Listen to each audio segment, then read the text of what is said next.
Une petite astuce quand on se sent mal et que on se dit que je vais revenir dans le moment présent en étant conscient des bruits, de ce qui m'entoure, et comme ça je serai de nouveau calme. Et toutes ces mauvaises émotions, hop, elles seront plus là. Et on se rend compte que cette technique, elle marche pas tellement bien.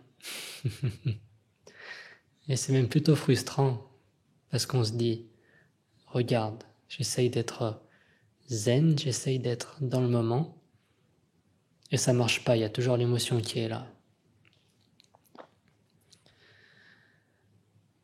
Et la raison pour laquelle ça marche pas, c'est parce que on est encore dans un état de résistance.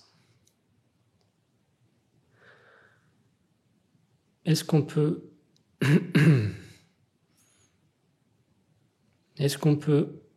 observer l'émotion sans dire que c'est bien ou mal, mais de simplement observer qu'elle est là.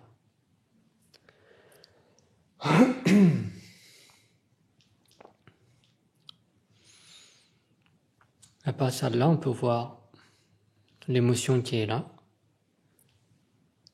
et on peut aussi voir et entendre tout ce qui nous entoure.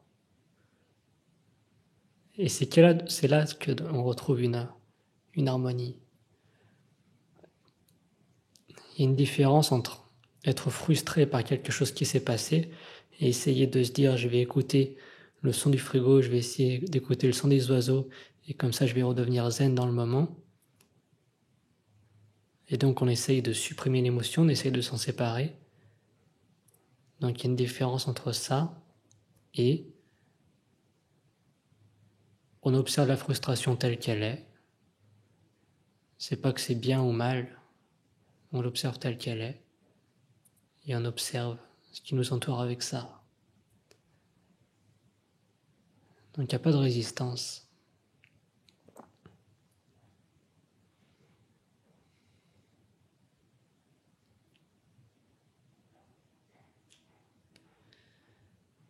Maintenant, disons qu'on se sent mal parce qu'on anticipe quelque chose. On anticipe un rendez-vous, on anticipe, il y a quelque chose qui nous fait peur, qu'on ne se sent pas très bien avec ça.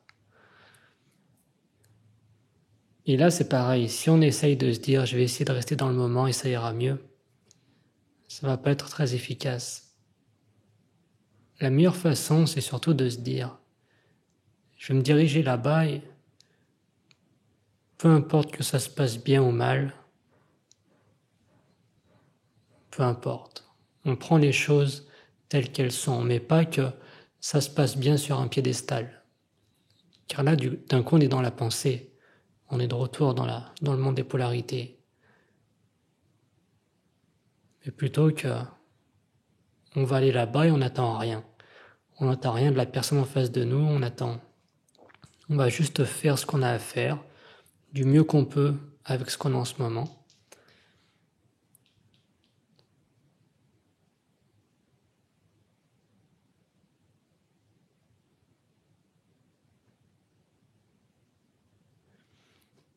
Et ça s'arrête là.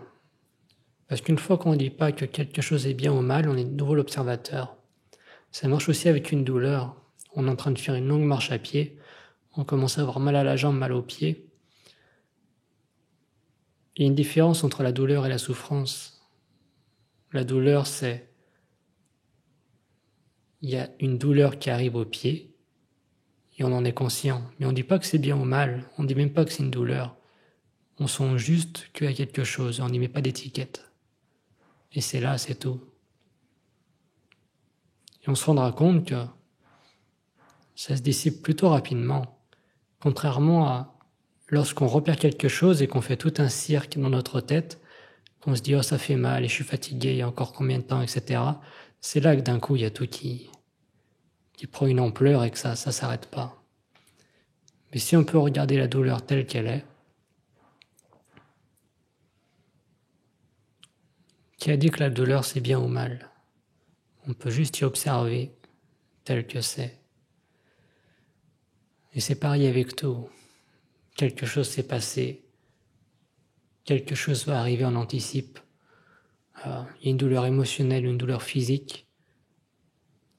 Qui a dit que c'est bien ou mal? Est-ce qu'on peut simplement l'observer tout en observant tout ce qui nous entoure? Et à partir de là, il n'y a plus de peur, il n'y a plus de souffrance. Parce qu'on n'est plus dans la tête, on est l'observateur.